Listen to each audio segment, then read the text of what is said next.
Out of a maritime hub, one man steps out of his imagination and into your reality. You are watching TDC Moncton.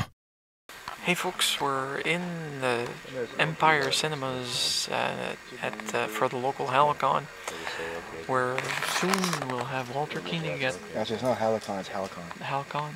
Hal-Con? H-A-L-C-O-N. Right there. Yeah. So we're here. Me, Mitch, Rob, and Tim. Hey, what's up? So, I stayed pretty much in the same room yesterday playing with the Steve Jackson Games rep.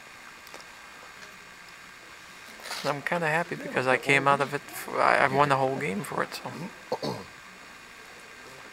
Sweet.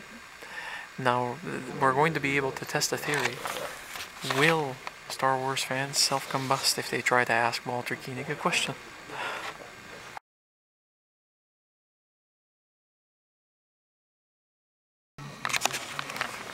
And there's Denise Crosby with a halo over her head and dressed up for Halloween.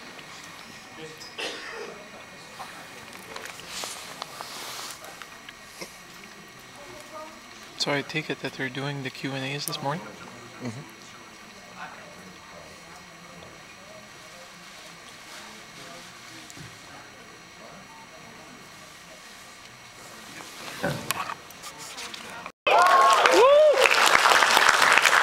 Good morning. Thank you so much for coming out early on a Sunday morning. But I knew that the tribe of geeks and nerds in Halifax would not disappoint. I'm Shane Wilson. I'm from Live 105. I do the news on Live 105 and 103. But mostly I'm here because I'm a frustrated geek in Halifax. And I think everybody here can probably relate to that. You go to your job and make a Star Trek reference and people look at you like you're insane. Hal-Con has been amazing so far. Is everybody having a good time? Seriously, if you're having a good time, jump online, talk about it. All right, we've got to get people talking about Hal-Con, because if we get people talking about it, then we can all get together again next year and have an amazing time. So jump online, talk about Hal-Con. If there's stuff you didn't like, talk about that too. Be nice, don't be haters. So Hal-Con brought to you by Eastlink, the Coast, Q104, Halagonia.ca, Quantum Frontier, Games and Comics, and of course Space is here, which is amazing to have Space here and have the national recognition from that channel. Now, I got to tell you a little something. I've been a journalist for a very long time. I've met presidents, prime ministers, movie stars, newsmakers, criminals, and I've done pretty well. I got through it. I'm still a journalist, so obviously I did something right. This weekend, I ran into Denise Crosby in the hallways 4 times. Didn't have the balls to say hi. It's amazing what passion for something and for a group of people that brought us so much entertainment can do. And I know everybody here is in the same boat. But Denise is amazing. I think we should adopt her as a Haligonian. Apparently she went out for a walk around our fine city yesterday. She was down at the pub Friday night and just really impressing everybody with what an amazing, classy talent that she is. And speaking of that, we all know Tasha Yar. That's just a given. Has everybody heard of Southland? Yeah. People, yeah, we don't get it really here in Canada. You got to look for it online. Southland is coming back January 2011, so this year. Denise is back in the cast. There's been some changes. But what we need to do is get out and support Denise staying on Southland. She's been promoted to captain, for those of you who haven't seen it. It's a great cop show. It's a good cop drama. To me, it's got the same sort of feel and amazing writing as something like Third Watch. Any Third Watch fans? You guys know what I'm talking about? Yeah. So it's a great cop drama. Jump in, jump online, talk about it. Support Denise because she's amazing. She's, like I said, she's been promoted to captain. And we get to see, for those of us that are Star Trek fans and know Denise from that, we get to see her do other things. And she is an amazing actress. And I was very good today. I didn't geek out on yesterday's Enterprise and ask her a bunch of stupid questions, because that's one of my favorite episodes. Anyway, listen, enough of me. Ladies and gentlemen, Denise Crosby.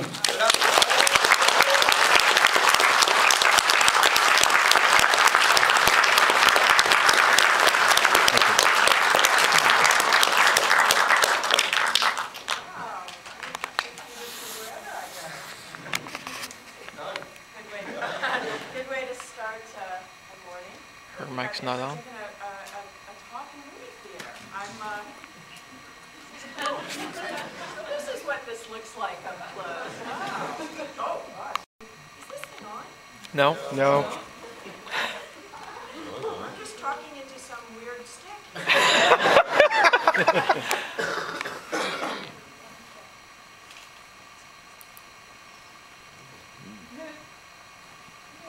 Yes. Oh. Thank you, sir. As you can tell, my tech support is very well needed. I want to thank you guys for coming at this interesting hour, 9:30 on a Sunday morning on a rainy, cold Halloween. Happy Halloween, by the way. Certainly one of my favorite holidays, and as you can tell, God has been very good to me these last few years and granted me my eternal angelic halo. So I thought I'd share that with you guys. Hello? Oh, that's not. Maybe I don't need it. Can you guys hear me? Yeah. Yep. Yeah, this is pretty, I kind of like the rock star thing with this microphone. So it is a great pleasure. Aww. Keep it away from the coffee. Maybe it needs coffee.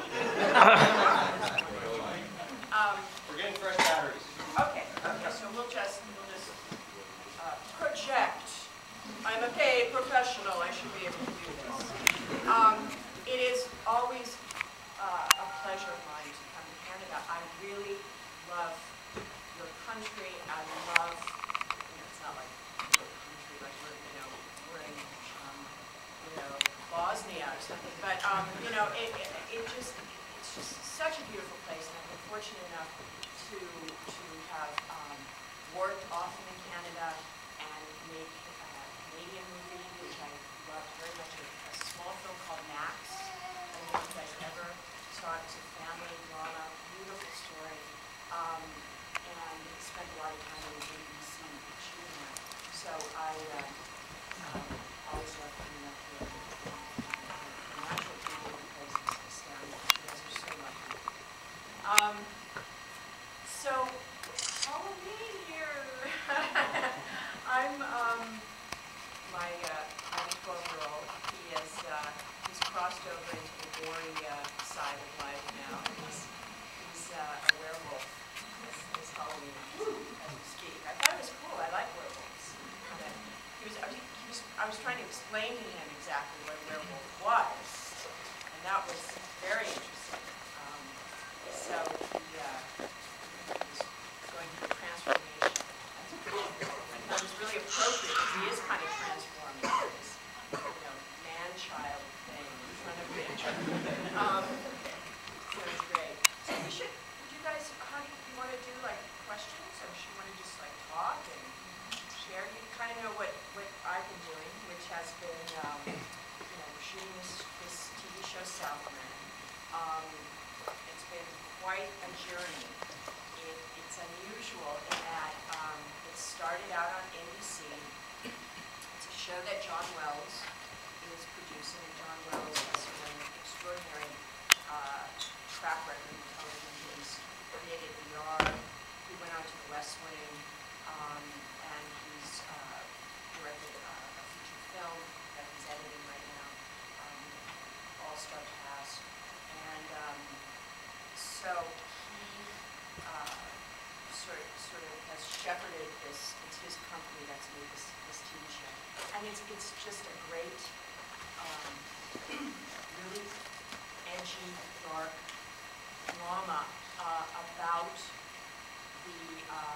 the Southland, which is in reference to Los Angeles, and the cops and their lives, their personal lives, and how dysfunctional they are.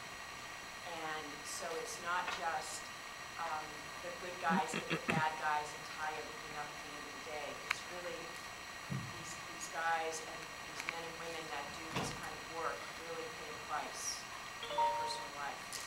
And so the show was on NBC and got amazing reviews, critically acclaimed, incredible cast. And then Jay Leno decided to do a 10 o'clock show every 5 nights a week. So, and NBC agreed to that. Brilliant choice. So we sort of got bumped, so to speak, and kind of were floating there for a little while.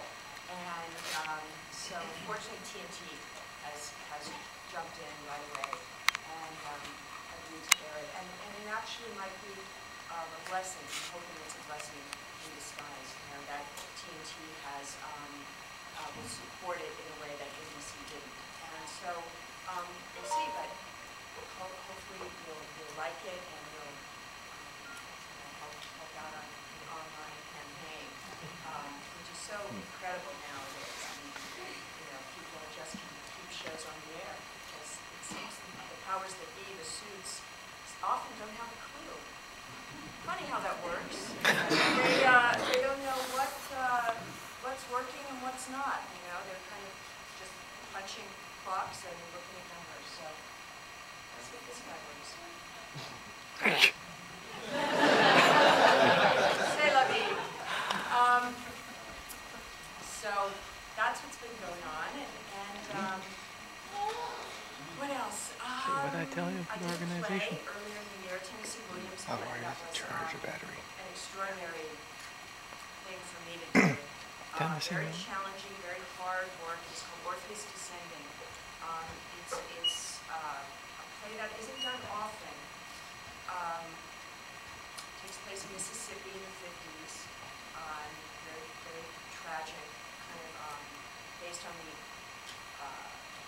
Orpheus and Eurydice in Greek myth. I did it with a beautiful actor that you know named Gail Harold. He was the star of a Showtime series called Queer as Folk that was on for many Oh. years. Yes, yeah. Brian?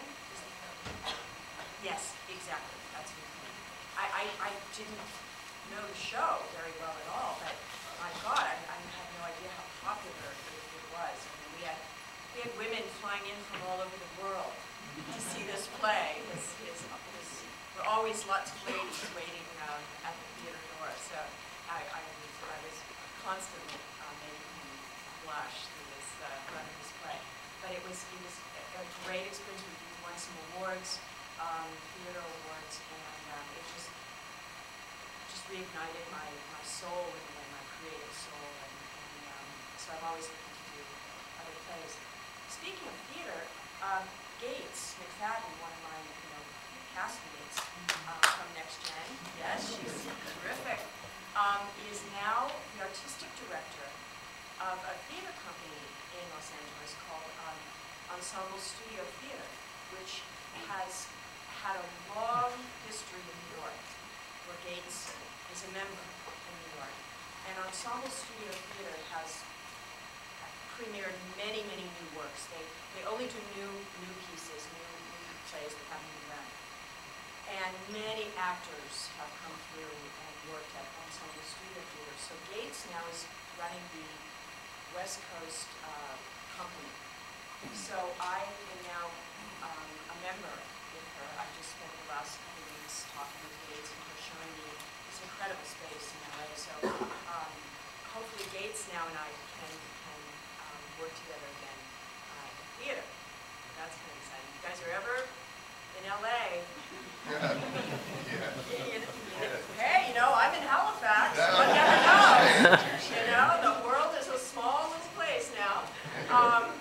So, check that out, or look at it online. Hopefully we'll have all the Next Gen. We'll have some doing some plays.